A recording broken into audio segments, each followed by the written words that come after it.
Hola y bienvenidos a una nueva entrega de Tiempo de Dados. En esta ocasión vamos a hablar de un juego de rol basado en una saga literaria no demasiado conocida, que se llama Nacidos de la Bruma.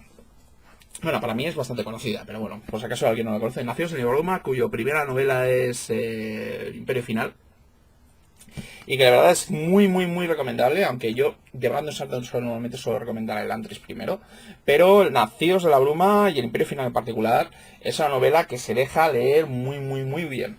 ¿De qué va Nacidos de la Bruma? Nacidos de la Bruma va de una especie de mundo de fantasía en el cual pasó por una especie de apocalipsis hace cosa de 1.000.000 de años y fue salvado, entre comillas, por una especie de dios emperador inmortal de múltiples poderes llamado el Lord Legislador.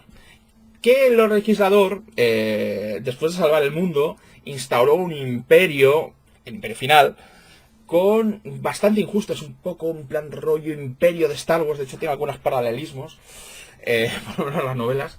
Una especie de imperio completamente tiránico, en el cual está servido por varios tipos de estamentos, entre ellos el Ministerio de Acero, donde están los Lores Inquisidores, que tienen poderes que emulan los de Lord Legislador y que son absolutamente terribles.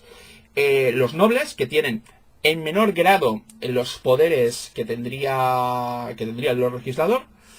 Y por último los Ska, que son las grandes masas oprimidas y reprimidas, que prácticamente son gente de usar y tirar, por lo menos por parte de los nobles y los legisladores, por supuesto. ¿Qué particularidades que tiene el universo de Nacidos de la Bruma? La fantasía que tiene es muy alta fantasía. O sea, de hecho, hay muchas cosas que no se ven en los típicos universos tolkienianos. Principalmente casi todo lo que ves son humanos, aunque sí que hay razas no humanas, aunque no en la primera novela. Y los poderes o la magia, aunque nunca se llama exactamente magia en el universo de Nacidos de la Bruma, está fundamentalmente enfocada a metales. Y el poder principal es la alomancia. Que la alomancia es una especie de magia de los metales que permite al alomante, bebiendo una solución en la cual hay un líquido con algún metal concreto, beberla, y mientras tiene el metal en su interior le permite quemarlo o consumirlo para realizar determinados poderes, cosas como por ejemplo aumentar su fuerza, aumentar sus sentidos, empujar los metales dependiendo del tipo de metal. Ya un poco más avanzado en las novelas ves cosas como paralizar el tiempo, sentir la alomancia, esconderla, un poquito parecido a lo que serían las disciplinas de vampiro, un poco. Están bastante focalizadas. La mayor parte de lo que serían me parece que eran los neblinosos, que serían la gente que tiene normalmente estos poderes, que suelen ser los nobles, suelen tener un solo poder, pero hay algunos, uno de entre cada 10.000 alomantes, que es un Nacido de la Bruma, que son los que dan los nombres a las novelas y por supuesto al juego de rol, que les permite manejar todos los metales a la vez, con lo cual se consumen todos los metales y tienen multitud de poderes. Se supone que los legisladores es uno de ellos, aunque posiblemente sea algo más. También hay otros poderes, como por ejemplo la ferruquimia, que llevan los nativos de Terris, que son una nación lejana, bueno, o no tan lejana, que les permiten acumular determinadas cosas dependiendo de las joyas metálicas que llevan. Les permiten acumular cosas como por ejemplo acumular fuerza, acumular inteligencia, acumular calor. Les permiten acumular quitándose esos atributos. Por ejemplo, si un ferroquimista tiene un metal que le permite acumular salud durante determinada cantidad de días, se sentirá enfermo, curará más lentamente las heridas, pero luego cuando quiera utilizar la salud acumulada se curará más rápido y bueno, puede sobrevivir a heridas técnicamente mortales. Como podéis ver, este sistema de magia, a pesar de que es el de las novelas, es tremendamente rolero y evidentemente era bastante lógico que saliera un juego de rol de este universo. Mistborn es un juego creado por la gente de Crafty Games, que es la gente que hizo el Fantasy Craft y el Spycraft. Sorprendentemente, este juego no es de 20. De hecho, es un sistema particular, es un sistema propio, que si queremos verle alguna similitud, se semejaría en algunos aspectos a Fate, principalmente en lo que sería la concepción de las fichas, pero no tanto en el sistema. La concepción de las fichas es bastante sencilla. De hecho, normalmente lo que hacemos es que contestamos una serie de preguntas, y con esas preguntas tendremos una serie de rasgos que nos darán ventajas en algunas situaciones, un poquito como los aspectos de Fate. Tendremos incluso algunos objetos que nos permitan sumarnos a determinadas tiradas, como si fueran, sí, otra vez, los equipos de Fate que normalmente te suelen dar ventajas para según qué cosas o te permiten tirar en según qué circunstancias. Sí, es muy parecido. Ahí donde no se parece tanto es que sí que hay unas puntuaciones de características, solamente hay 3 características.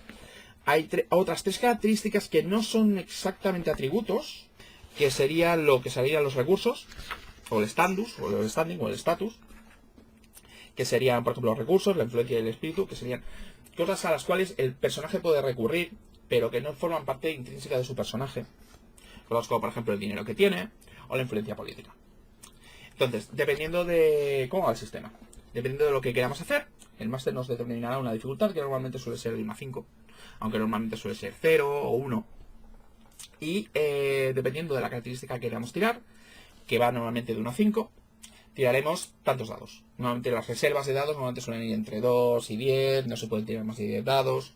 Pero bueno, normalmente ahí vamos sumando cosas como nuestros rasgos, cosas como el equipo que nosotros tengamos, que nos irá bonificando dados.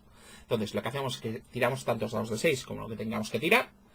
Y lo que haremos será contar parejas y tríos. O sea, por ejemplo, en caso de que hayamos sacado 3 treses, podemos contar ese conjunto de treses. En caso de que hayamos sacado 2 doses, podemos contar esos doses, por ejemplo, si queremos. Los seises, eso sí, se cuentan aparte, porque no se utilizan en las tiradas, salvo que sea para establecer efectos dentro de la propia tirada.